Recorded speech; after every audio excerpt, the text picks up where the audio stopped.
Welcome you to chemistry tutorial. इसके पहले वाला जो लेक्चर है उसमें हम लोग देखा था इंडस्ट्रियल वाटर ट्रीटमेंट का overview. Properties of water. Water is a transparent, odourless and tested compound.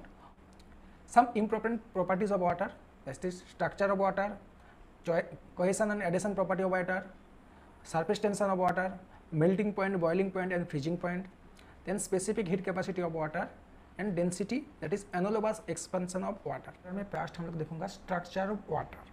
Water molecule 2 hydrogen atom and 1 oxygen atom से फॉर्म होता है। Oxygen is higher electronegative than hydrogen atom, so oxygen का ऊपर delta negative charge रहता है, hydrogen के ऊपर delta positive charge रहता है। तो ऑक्सीजन जो हाइड्रोजन एक दो पोल बनाता है, इसलिए इसको बोलता हूँ डाइपोल। एंड ऑक्सीजन और हाइड्रोजन के अंदर जो रिजिड बॉन्ड फॉर्म होता है, this bond is called covalent bond. Bond में क्या होता है, ऑक्सीजन का जो इलेक्ट्रॉन है एंड हाइड्रोजन का जो इलेक्ट्रॉन है, दोनों एटम शेयरली यूज करता है। नेक्स्ट, अगर स्ट्रक्चर ऑफ वाटर देखना चाहूँ, वाटर में दो वाटर मॉलिक्यूल में एक वाटर मॉलिक्यूल है। इस वाटर मॉलिक्यूल के अंदर ऑक्सीजन और हाइड्रोजन एक कोवैलेंट बॉन्ड फॉर्म किया है। एक वाटर मॉलिक्यूल है, इसमें oxygen hydrogen covalent bond form किया है। मगर दो वाटर मॉलिक्यूल आपस में जो बॉन्ड से जुड़ा हुआ रहता है, this is a hydrogen bond. This is not a rigid bond, this is an flexible bond. A bond continuously break होता है एंड फॉर्म होता है।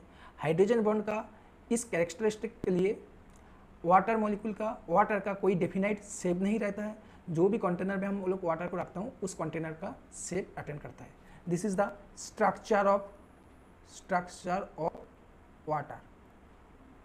Structure of ice. आइस में क्या होता है, ए एक वाटर मॉलिक्यूल है, ए ऑक्सीजन है, ए हाइड्रोजन है, और ए भी एक वाटर मॉलिक्यूल है, ए ऑक्सीजन है, एक हाइड्रोजन है। दोनों के आपस में कौन सा बॉन्ड है, इंटरमॉलिक्यूलर हाइड्रोजन बॉन्ड है। मगर आइस में क्या डिफरेंस है, वाटर से आइस में क्या डिफरेंस है, आइस में जो एक क्रिस्टल लैटिस, एक हेक्सागोनल लैटिस फॉर्म करता है, 1 2 3 4 5 6 बॉन्ड है, इसलिए इसको बोलता हूँ हेक्सागोनल लैटिस फॉर्म करता है। और इस हेक्सागोनल लैटिस का जो बीच में है एक वैकेंट स्पेस और एक एम्प्टी स्पेस रहता है। ओके, इसलिए आइस का एक डेफिनेट शेप रहता है। इसीलिए वाटर का जो डेंसिटी है आइस से ज़्यादा होता है। वाटर का डेंसिटी जो है 1.0 ग्राम पर सेंटीमीटर क्यूब, वेयर आइस का जो डेंसिटी है 0.931 ग्राम पर सेंटीमीटर क्यूब। इसलिए वाटर का डेंसिटी कम क्यों है, आइस का डेंसिटी कम क्यों है, क्योंकि due to this vacant space, इस वैकेंट स्पेस में एयर भरा रहता है। फॉर दिस रीजन आइस है वो वाटर के ऊपर फ्लोट करता है, क्योंकि कौन सा रीजन है, density of ice is lesser than density of water. Next property है कोहेशन फोर्स। कोहेशन फोर्स क्या होता है, it is an intermolecular attractive force acting between similar substance in contact. Okay, और एडिशन फोर्स क्या होता है, intermolecular attractive force acting between dissimilar substance contact. इसका meaning क्या होता है, मान लीजिए एक वाटर मॉलिक्यूल है और एक वाटर मॉलिक्यूल है। हम पहले बोला हूँ क्या, दो वाटर मॉलिक्यूल आपस में जो वीक इंटरेक्शन से जुड़ा हुआ रहता है, उसका कौन सा बॉन्ड बोलता हूँ, हाइड्रोजन बॉन्ड। तो ए एक वाटर मॉलिक्यूल है और ए एक वाटर मॉलिक्यूल है, दो सिमिलर सब्सटेंस है जो बॉन्ड से जुड़ा रहता है, एक फोर्स है, this force is called cohesion force. Adhesion force क्या होता है, सरफेस के साथ जो वाटर मॉलिक्यूल का जो फोर्स ऑफ अट्रैक्शन है, this is called adhesion force. तो इसका मतलब दो डिसिमिलर फेस होगा, तो डिसिमिलर सब्सटेंस होगा, उसके अंदर जो फोर्स रहेगा उसको बोलता हूँ एडिशन फोर्स। दो सिमिलर सब्सटेंस के अंदर जो फोर्स रहेगा उसको बोलता हूँ कोहेशन फोर्स। फॉर एग्जाम्पल में जो है वो एडिशन फोर्स है, और ये जो ड्रॉपलेट बना है इसका अंदर में क्या इंटरमोलिकुलर हाइड्रोजन बॉन्ड फॉर्म किया, दो हाइड्रोजन मॉलिक्यूल के अंदर, इसलिए पानी गिर नहीं रहा है। This force is called cohesion force. And ये फिंगर के साथ जो फोर्स अट्रैक्ट कर रहा है वो बोलता हूँ एडिशन फोर्स। अगर कोई सरफेस में अगर पानी गिरा दूँ, ये जो सरफेस के साथ जो बॉन्ड फोर्स अट्रैक्ट काम कर रहा है वो है एडिशन फोर्स। वाटर को हम अलग गिरा देता हूँ, ये वाटर आके धीरे धीरे इसके साथ जुड़ जाता है, पूरा फैल जाता है। तो ये इसके साथ क्यों जोड़ रहा है, क्योंकि इसके अंदर दोनों इंटरेक्शन फोर्स काम कर रहा है। कौन सा इंटरेक्शन, हाइड्रोजन बॉन्ड फॉर्मेशन हो रहा है। सिमिलरली जब गाड़ी में जैसे ऐसे फॉग आता है, फॉग में ऐसे एक पानी का एक सरफेस बन जाता है। एक किस लिए बन रहा है, एक ग्लास है, एक वाटर सरफेस है, इसलिए एडिशन फोर्स काम कर रहा है। Next property surface tension. Surface tension, this name suggest that this is the surface phenomena. Surface में जो टेंशन है, this is called surface tension. तो ये सरफेस में टेंशन कहाँ से आ रहा है, एक वाटर मॉलिक्यूल, एक बकेट में एक वाटर है, तो वाटर का अगर इस मॉलिक्यूल को हम कंसीडर करूँ, इस वाटर मॉलिक्यूल को कंसीडर करूँ, ए भी वाटर मॉलिक्यूल है, ए भी वाटर मॉलिक्यूल है, ए भी वाटर मॉलिक्यूल है। अगर इस वाटर मॉलिक्यूल को कंसीडर करूँ, ये चारों तरफ से एक इंटरेक्शन फोर्स से इसको अट्रैक्ट कर रहा है चारों तरफ से, तो इसका रिजल्टेंट अट्रैक्शन फोर्स क्या हो जाएगा, 0। मगर सरफेस में जो वाटर मॉलिक्यूल है उसको सिर्फ इधर अट्रैक्ट कर रहा है, इधर अट्रैक्ट कर रहा है, और ऊपर में कोई अट्रैक्शन नहीं है, क्योंकि ऊपर कोई अट्रैक्शन फोर्स नहीं है। कोई एयर और लिक्विड का इंटरफेस में जो एक फिल्म बनाया, वाटर का जो फिल्म बनाया, उसमें जो टेंशन फोर्स काम कर रहा है उसको बोलता हूँ सरफेस टेंशन। इसका रियल लाइफ एग्जांपल क्या, मान लीजिए एक हम पानी के एक बाकेट लिया हो, जो बाकेट में पानी पूरा भरा हुआ हो, इस बाकेट के ऊपर अगर हम लोग हाथ को ऐसा रखूँ जोर जोर से ऐसा मारूँ, तो हम लोग हाथ में जो हैंड में है हम लोग को एक फोर्स महसूस होता है, एक दर्द महसूस होता है, क्योंकि यहाँ पे एक फिल्म बनाया, एक फिल्म के ऊपर हम लोग को अट्रैक्ट कर रहा हूँ। मगर इस हैंड को इस पानी के अंदर अगर ऐसे डालूँ तो वहाँ पे कोई फोर्स नहीं, तो कोई दर्द महसूस नहीं होता है, वो इजीली हैंड पास कर जाता है। क्योंकि उस टाइम क्या हो रहा है, उस टाइम हम लोग एक हाइड्रोजन, जैसे हैंड को ऐसे डाल रहा हूँ, हाइड्रोजन बॉन्ड को, ये जो वीक बॉन्ड, ये बॉन्ड को ब्रेक करके अंदर, बॉन्ड को ब्रेक हो रहा है, बॉन्ड ब्रेक होकर अंदर जा रहा है, इसलिए हैंड इजीली चला जा रहा है। इस जो सरफेस टेंशन को जो कॉमन लाइफ पे जो यूज होता है, जो हम लोग जब कपड़ा धोता हूँ क्या होता है, कपड़ा के अंदर ऑयल व मिट्टी का सब्सटेंस रहता है, उस मिट्टी का सब्सटेंस को क्या करते हैं, जब पानी से रिंसिंग करता हूँ, पानी वो जो कपड़ा के अंदर जो पोरस मीडियम है उसके अंदर से पानी जाता है और मिट्टी को बाहर निकाल देता है। तो इसको करने के लिए हमको क्या करना पड़ेगा, ये जो वाटर का जो फिल्म है, इसको फिल्म को ब्रेक करना पड़ेगा। वाटर फिल्म को ब्रेक करने के लिए हम लोग यूज करता हूँ सरफेक्टेंट। नेक्स्ट प्रॉपर्टी है freezing point of water. Freezing point क्या होता है, the temperature at which water changes from liquid to solid, this is called the freezing point of water. तो वाटर के लिए फ्रीजिंग पॉइंट होता है 0 डिग्री सेल्सियस। बाकेट में पानी लिया हूँ जो ओपन टू एटमोस्फियर है, इसके ऊपर जो एटमोस्फियर प्रेशर एग्जर्टेड हो रहा है वो है 1 एटमोस्फियर सी लेवल पे। जो पानी लिया हूँ वो 40 डिग्री सेल्सियस का नॉर्मल वाटर है। हम लोग इस पानी के जैसे धीरे धीरे गर्म करूँगा तो क्या होगा, पानी के अंदर जो है, जो वाटर मॉलिक्यूल है उसका टेम्परेचर बढ़ेगा। तो टेम्परेचर मतलब पानी का जो इंटरनल एनर्जी है वो बढ़ेगा, काइनेटिक एनर्जी भी बढ़ेगा। पानी के ऊपर जो 1 एटमोस्फियर जो प्रेशर एग्जर्टेड, इसके ऊपर जो 1 एटमोस्फियर प्रेशर जो एग्जर्टेड हो रहा है, ये क्या एक रेजिस्टेंस की तरफ काम कर रहा है, रेजिस्टेंस की तरफ काम कर रहा है। मॉलिक्यूल को इस रेजिस्टेंस को ओवरकम करके जाना है एंड इक्विलिब्रियम मेंटेन करना है। तो इस रेजिस्टेंस जितना कम होगा वो जल्दी ओवरकम हो जाएगा। तो सी लेवल पे 1 एटमोस्फियर में देखा गया है, अगर वाटर को हम 100 डिग्री सेल्सियस तक टेम्परेचर बढ़ाओ तो इसके अंदर जो इंटरनल एनर्जी है वो एनफ होता है जो 1 एटमोस्फियर का जो रेजिस्टेंस पावर को ओवरकम करके वाटर मॉलिक्यूल एयर में आ जाए एंड वाटर एक इक्विलिब्रियम मेंटेन करे। तो this temperature and this pressure, this temperature and particular this pressure is called boiling point of water. अगर हम ऊपर चला जाओ, मान ली ऊपर पहाड़ का ऊपर चला जाऊँ तो क्या होता है, वहाँ पे जो एटमोस्फियरिक जो प्रेशर है वो डाउन हो जाता है। जो पहाड़ के ऊपर चला जाता हूँ, एवरेस्ट के ऊपर जब इसे चला गया उसका एटमोस्फियरिक प्रेशर डाउन हो गया। जैसे एटमोस्फियरिक प्रेशर जो डाउन हो गया तो इसके वाटर के ऊपर जो रेजिस्टेंस फोर्स है वो भी डाउन हो गया। तो अभी जो वाटर के अंदर जो इंटरनल एनर्जी चाहिए जो इस रेजिस्टेंस को ओवरकम करने के लिए, इससे कम होगा। तो इसलिए अभी ये क्या होगा, कम टेम्परेचर में ही तो वाटर मॉलिक्यूल इसका जो रेजिस्टेंस को ओवरकम करके बाहर आ जाएगा एंड इक्विलिब्रियम मेंटेन करेगा। इसलिए जो पहाड़ के ऊपर जाता हूँ उसका वाटर का बॉइलिंग पॉइंट क्या हो जाता है, कम हो जाता है। वाटर का बॉइलिंग पॉइंट क्या हो जाता है, कम हो जाता है। एंड पहाड़ जब सेंटर से आते अंदर जाऊँ, सेंटर में जाऊँ, वहाँ पे क्या ये फोर्स 1 एटमोस्फियर से बहुत ज़्यादा हो जाता है। तब क्या होगा, इसके अंदर जो रेजिस्टेंस जो फोर्स है आर बहुत ज़्यादा बढ़ जाएगा। तो रेजिस्टेंस फोर्स जैसे बढ़ जाएगा, इंटरनल एनर्जी ऑफ वाटर ज़्यादा चाहिए इस रेजिस्टेंस को ओवरकम करने के लिए, तो अब उसका बॉइलिंग पॉइंट क्या और भी बढ़ जाएगा। ओके, तो boiling point totally depend upon the pressure that exerted on the water surface. तो this is acts as a resistance on the water surface. Boiling point के लिए वाटर मॉलिक्यूल का जो वेपर प्रेशर है इस रेजिस्टेंस को overcome करना चाहिए। जिस टेम्परेचर में ओवरकम कर जाएगा उस टेम्परेचर को बोलूँगा उस पर्टिकुलर प्रेशर का बॉइलिंग पॉइंट। 1 एटमोस्फियर प्रेशर में वाटर का बॉइलिंग पॉइंट है 100 डिग्री सेल्सियस। जैसे हम लोग इसका प्रेशर, वेपर प्रेशर बढ़ जाएगा, बॉइलिंग पॉइंट भी क्या बढ़ जाएगा। अगर वेपर प्रेशर डाउन हो जाएगा, बॉइलिंग पॉइंट भी क्या हो जाएगा, डाउन हो जाएगा। Specific heat capacity of water. Specific heat capacity क्या होता है, सब्सटेंस का स्पेसिफिक मतलब पर यूनिट, मतलब पर यूनिट मास।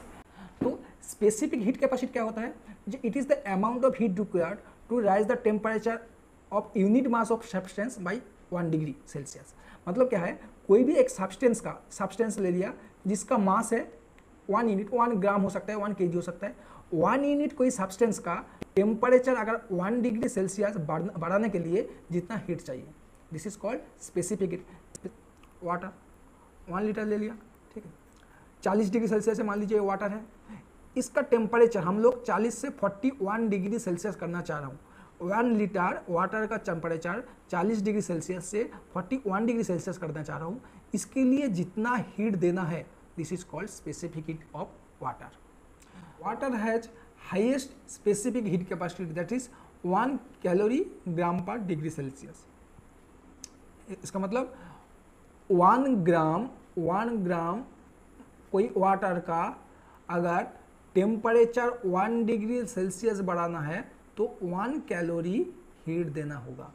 1 ग्राम ये होता है जिसका हीट कैपेसिटी ज़्यादा होगा उसको 1 डिग्री टेम्परेचर बढ़ाने के लिए ज़्यादा हीट देना पड़ेगा, और उसका अगर 1 डिग्री टेम्परेचर डाउन करने के लिए भी ज़्यादा टाइम लगेगा। मतलब जिसकी हीट सबसे ज़्यादा है, इसलिए वाटर जल्दी गर्म भी नहीं होता है और जल्दी ठंडा भी नहीं होता है। तो इसलिए वाटर को cooling agent as a industry में as a cooling agent use करता हूँ, क्योंकि वाटर का हीट कैपेसिटी सबसे ज़्यादा है। इसलिए इंडस्ट्री में जब हम लोग कोई भी काटिंग करता हूँ तो वाटर को एज ए कूलिंग को हम लोग फ्रिज के अंदर रखता हूँ। वो जैसे ठंडा होने के लिए, जैसे उसका हीट को लॉस करने के लिए बहुत टाइम लेता है, और जब फ्रिज से बाहर भी निकाल देता हूँ तो भी ये बहुत टाइम ठंडा रहता है, क्योंकि ये हीट गेन करने के लिए भी ज़्यादा टाइम लगेगा, क्योंकि तरबूज के अंदर वाटर का पोर्शन ज़्यादा है और वाटर का हीट कैपेसिटी सबसे ज़्यादा है। Anomalous expansion of water. Density मतलब क्या? Density is equal to mass upon volume. अगर कोई सॉलिड होगा, सॉलिड को अगर हीट दूंगा तो वो क्या होगा? लिक्विड होगा। तो सॉलिड का जो वॉल्यूम है, volume of solid and volume of liquid क्या? जैसे सॉलिड्स को लिक्विड करूंगा तो वॉल्यूम इंक्रीज होगा, ऐसे लिक्विड से और भी गैस हीट देना है तो क्या वो गैस में होगा, तो वॉल्यूम ऑफ गैस और भी ज़्यादा इंक्रीज हो जाएगा। इन नॉर्मल कोई सब्सटेंस को अगर सॉलिड से लिक्विड करना है तो वॉल्यूम बढ़ेगा, लिक्विड से गैस होगा तो वॉल्यूम बढ़ेगा।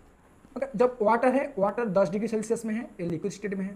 मान लीजिए इस वाटर को हम लोग क्या कर रहा हूँ? कूल डाउन कर रहा हूँ, ठंडा कर रहा हूँ। तो ठंडा कर रहा हूँ up to 4 degree Celsius. 10 degree Celsius में वाटर लिक्विड था, इसको हम लोग ठंडा कर रहा हूँ अप टू 4 डिग्री सेल्सियस। तो जैसे सॉलिड से लिक्विड करने के लिए वॉल्यूम इंक्रीज होता है, जैसे लिक्विड से हमारा हीट विड्रॉ कर लूँगा, सॉलिड होगा तो उसमें क्या वॉल्यूम डिक्रीज होगा। तो जैसे वॉल्यूम क्या होगा? डिक्रीज होगा। जब लिक्विड से अगर टेम्परेचर विड्रॉ कर लेता हूँ, टेम्परेचर डाउन करता हूँ, और सॉलिड की तरफ जा रहा है तो उसका क्या वॉल्यूम क्या होगा? डाउन हो गया। जैसे वॉल्यूम डाउन होगा तो डेंसिटी क्या होगा? बढ़ जाएगा। जैसे वॉल्यूम डाउन हो रहा है, डेंसिटी क्या होगा? बढ़ जाएगा। अभी क्या लिक्विड एट 4 डिग्री सेल्सियस, तो लिक्विड अभी भी, वाटर अभी भी लिक्विड स्टेट में है। 10 डिग्री सेल्सियस में लिक्विड था, वाटर था, लिक्विड स्टेट में था, उसका मतलब हीट ठंडा किया हूँ, 4 डिग्री सेल्सियस में लिया हूँ, उसका वॉल्यूम डाउन किया, डेंसिटी बढ़ा, अभी भी लिक्विड स्टेट में है।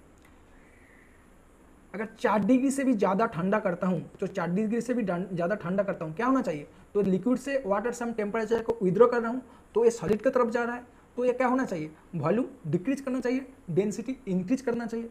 मगर क्या होता है? वाटर के लिए ये उल्टा होता है।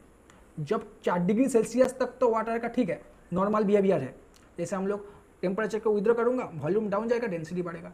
अगर 4 डिग्री सेल्सियस से भी ज़्यादा अगर ठंडा कर दूँ, ज़्यादा टेम्परेचर को विड्रॉ करूँ, तो वॉल्यूम घटना चाहिए, नहीं घटता है, वॉल्यूम क्या हो जाता है? बढ़ जाता है। वॉल्यूम क्या हो जाता है? बढ़ जाता है। और डेंसिटी क्या हो जाता है? जैसे वॉल्यूम बढ़ेगा, क्या डेंसिटी क्या हो जाएगा? डाउन हो जाएगा। तो अभी क्या हो जाएगा? अभी बिलो 4 डिग्री सेल्सियस, अभी पे लिक्विड स्टेट में ही है, मगर एक बिहेवियर क्या चेंज हो गया। 4 डिग्री सेल्सियस तक नॉर्मल बिहेवियर दिखाएगा, 4 डिग्री सेल्सियस के नीचे जब जाऊंगा टेम्परेचर और विड्रॉ कर रहा हूँ, तो अभी भी लिक्विड स्टेट में है, मगर क्या उसका वॉल्यूम धीरे धीरे बढ़ना चालू हो गया, वॉल्यूम धीरे धीरे बढ़ना चालू हो गया। अगर फिर उसको और भी टेम्परेचर और भी डाउन करूँ, तो एट 0 डिग्री सेल्सियस ये वाटर क्या आइस में कन्वर्ट हो जाता है, दैट इज सॉलिड स्टेट में कन्वर्ट हो जाता है। तो इसमें क्या होगा? इसका वॉल्यूम इंक्रीज कर जाएगा, डेंसिटी क्या हो जाएगा? गिर जाएगा, डेंसिटी डाउन हो जाएगा। क्योंकि हम लोग पहले स्ट्रक्चर में देखा था क्या, आइस के अंदर हेक्सागोनल स्ट्रक्चर रहता है, हेक्सागोनल स्ट्रक्चर रहता है, और बीच में क्या एम्प्टी स्पेस रहता है, तो एम्प्टी स्पेस में एयर भरा रहता है, इसलिए वाटर आइस का जो डेंसिटी है वाटर से कम होता है। तो वाटर में ये याद रखना है, वाटर में 4 डिग्री सेल्सियस तक वाटर नॉर्मल लिक्विड की तरफ बिहेव करता है। जैसे टेम्परेचर डाउन करूंगा, उसका वॉल्यूम डिक्रीज हो जाएगा, डेंसिटी बढ़ेगा। मगर 4 डिग्री सेल्सियस से अगर ज़्यादा टेम्परेचर डाउन करूँ तो abnormal, that is anomalous behaviour, abnormal behaviour दिखाएगा। वहाँ पे वॉल्यूम डाउन नहीं होते, वॉल्यूम इंक्रीज करेगा, and at 0 degree Celsius is converted into ice. तो this is normal behaviour, normal expansion. मगर दिस इज एनालोमस एक्सपेंशन, मतलब एनालोमस मतलब एबनॉर्मल एक्सपेंशन, जो होना चाहिए वो नहीं हो रहा। तो इसलिए इस ग्राफ से दिखा रहा है जैसे 10 डिग्री सेल्सियस में वाटर था, हम लोग इसका धीरे धीरे टेम्परेचर डाउन किया। जैसे 10 डिग्री सेल्सियस में यहाँ पे डेंसिटी, 10 डिग्री सेल्सियस में यहाँ पे डेंसिटी ऐसे था, तो 10 डिग्री सेल्सियस यहाँ पे 9 डिग्री सेल्सियस, जैसे 9 डिग्री सेल्सियस हुआ तो क्या 9 डिग्री सेल्सियस में डेंसिटी क्या बढ़ गया, डेंसिटी बढ़ गया मतलब वॉल्यूम डाउन हो गया, नॉर्मल होना ही चाहिए। जैसे टेम्परेचर डाउन कर रहा हूँ तो डेंसिटी भी धीरे धीरे बढ़ रहा है, यहाँ पे आ गया टेम्परेचर डाउन किया तो डेंसिटी भी और भी बढ़ रहा है। तो 4 डिग्री जो सेल्सियस में आएगा, 4 डिग्री सेल्सियस में क्या होगा, तो इसमें डेंसिटी हो जाता है 1 ग्राम पर centimetre cube. Density 4 degree Celsius 1 gram पर centimetre cube, centimetre cube volume, sorry centimetre cube. अगर 4 डिग्री सेल्सियस से अगर नीचे जाऊँ, 4 डिग्री सेल्सियस से और भी अगर 3, 2, 1, 4 डिग्री सेल्सियस से और भी नीचे जाऊँ तब क्या होगा, अगर 4, ये तो अप टू क्या 4 डिग्री सेल्सियस तो ठीक है, 4 डिग्री सेल्सियस में अगर नीचे जाऊँ और भी टेम्परेचर डाउन करूँ तब क्या हो जाएगा, वॉल्यूम इंक्रीज करेगा, डेंसिटी क्या हो जाएगा, डिक्रीज कर जाएगा। देखिए यहाँ पे 2 डिग्री में क्या डेंसिटी क्या हो जाएगा, डाउन हो जाएगा, डेंसिटी डाउन हो जाएगा। एंड 0 डिग्री सेल्सियस में डेंसिटी 0.997। तो हम लोग को जो वाटर का डेंसिटी बताता हूँ 1 ग्राम पर centimetre cube, this is at 4 degree Celsius, this is at 4 degree Celsius, ये याद रखना है। वाटर का जो डेंसिटी 1 ग्राम पर सेंटीमीटर कंसिडर करता हूँ, this is at 4 degree Celsius. Okay, ये जो एनोलमस एक्सपेंशन ऑफ वाटर है इसका रियल लाइफ एग्जांपल क्या, sea life in the winter region.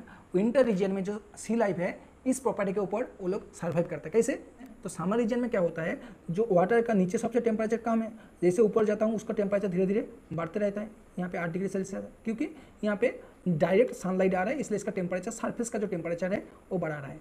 Winter region में क्या होता है, विंटर रीजन में क्या होता है, सरफेस टेम्परेचर कम है, तो सरफेस टेम्परेचर जैसे कम हुए तो वाटर सरफेस का जो है उसका टेम्परेचर भी कम है, तो इसलिए इस टेम्परेचर में ये क्या वाटर में आइस में कन्वर्ट हो जाता है, वाटर आइस में कन्वर्ट हो जाता है। मगर इसके नीचे वाला जो टेम्परेचर है, जब नीचे जाऊंगा धीरे धीरे तो ये टेम्परेचर धीरे धीरे बढ़ते रहेगा। इसलिए विंटर रीजन में जो सी लाइफ है वो बॉटम पोर्शन में तैरता रहता है, क्योंकि बॉटम पोर्शन में टेम्परेचर ज़्यादा है, क्योंकि जैसे हम बोला हूँ 4 डिग्री सेल्सियस में नीचे जैसे जाऊँगा उसका क्या डेंसिटी क्या हो जाता है, डेंसिटी कम हो जाता है। इसलिए जो विंटर रीजन में जो सी लाइफ है वो पानी के नीचे, जैसे आइस के नीचे 4 डिग्री सेल्सियस के आसपास घूमते रहता है।